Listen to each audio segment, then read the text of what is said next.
Kingdom Plantae. Kingdom Plantae merupakan organisme eukariotik multiseluler yang mempunyai dinding sel dan klorofil. Klorofil adalah merupakan suatu zat hijau daun yang gunanya untuk dapat melakukan fotosintesis. Ciri-ciri Kingdom Plantae: 1. Multiseluler atau mempunyai banyak sel. 2. Autotrof, bisa membuat makanan sendiri. 3. Eukariotik, merupakan sel yang telah memiliki membrane inti sel. 4. Terdapat dinding sel yang terbuat dari selulosa. 5. Hidup di daratan yang lembab atau perairan. 6. Dapat menyimpan cadangan makanan dalam bentuk amilum. Klasifikasi. Kingdom Plantae terbagi menjadi 3 divisi, yaitu Pteridophyta atau tumbuhan paku, Bryophyta atau tumbuhan lumut, dan Spermatophyta, tumbuhan berbiji. Bryophyta. Bryophyta adalah kelompok tumbuhan darat yang biasanya berwarna hijau dan berukuran kecil atau tidak terlihat melalui lensa, dan ukuran terbesar dari lumut adalah kurang dari 50 cm. Berpembuluh. 2. Bersifat autotrof. 3. Memiliki akar, batang, dan daun. 4. Berkembang biak dengan spora. 5. Memiliki rizoid. 6. Memiliki pori-pori sederhana. 7. Merupakan tumbuhan perintis. Struktur tubuh Bryophyta. Struktur tubuh Bryophyta terdiri dari sporanggium, seta, daun, batang, dan rizoid. Umumnya lumut memiliki tubuh yang berstruktur rendah dengan tinggi hanya beberapa milimeter dan berdiri tegak di permukaan tanah. Klasifikasi Bryophyta. Tumbuhan lumut atau Bryophyta dibagi menjadi 3 klasifikasi, yaitu lumut daun Bryophyta, lumut hati Hepaticophyta, dan lumut tanduk Anthecerophyta. Reproduksi Bryophyta. Reproduksi seksual lumut daun dilakukan dengan cara fertilisasi antara spermatozoid, gamet jantan, dan ovum, gamet betina.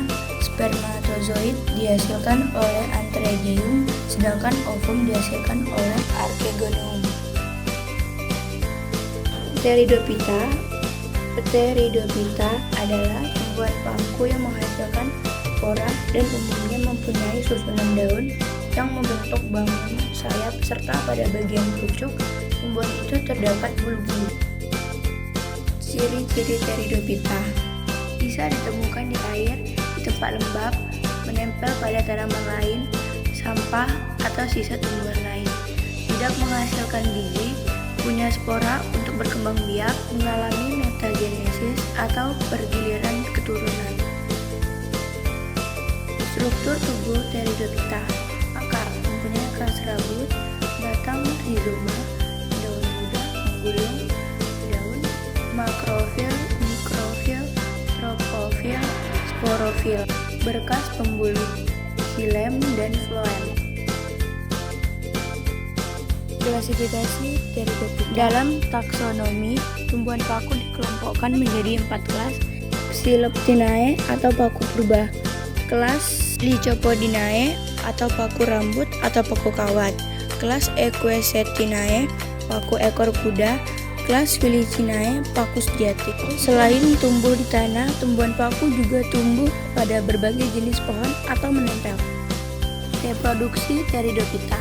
Pteridophyta berkembang biak secara aseksual dan seksual. Reproduksi aseksual dan seksual pada tumbuhan paku terjadi seperti pada lumut. Reproduksi tumbuhan paku menunjukkan adanya pergiliran antara generasi gametofit dan generasi sporofit atau metagenesis. Spermatophyta. Tumbuhan berbiji atau spermatophyta merupakan kelompok tumbuhan yang memiliki ciri khas, yaitu adanya suatu organ yang berupa biji. Biji merupakan bagian yang berasal dari bakal biji, dan di dalamnya mengandung calon individu baru, yaitu lembaga. Ciri-ciri Spermatophyta: bereproduksi melalui biji, memiliki berkas pembuluh, bersifat fotoautotrof, memiliki akar, batang, dan daun sejati, dapat menghasilkan sel gamet dan embrio. Struktur tubuh spermatopita. Akar pada tumbuhan berbiji ada yang berbentuk serabut dan ada yang berupa akar tunggang. Sel-sel akar mengalami diferensiasi menjadi epidermis, konteks, serta silinder pusat yang di dalamnya terdapat xilem dan floem. B. Batang. Batang tumbuhan berbiji dapat tegak, condong, berbaring, atau merayap. Sel-selnya mengalami diferensiasi menjadi epidermis, korteks, dan silinder pusat atau terdapat xilem dan floem. C. Daun. Sel-sel daun mengalami diferensiasi menjadi epidermis dan mesofil tersusun dari jaringan tiang dan jaringan bunga. Klasifikasi spermatopita. Spermatopita terbagi menjadi dua kelompok besar, yaitu Gymnospermae dan Angiospermae. Perbedaannya adalah yang terakhir mengembangkan bunga warna-warni, sedangkan yang terakhir tidak. Reproduksi spermatopita. Proses reproduksi spermatopita secara generatif atau seksual dilakukan dengan membentuk biji yang diawali dengan pembentukan gamet atau gametogenesis, kemudian penyerbukan, polinasi, lalu terjadi peleburan gamet jantan dan betina, fertilisasi yang akan menghasilkan embrio.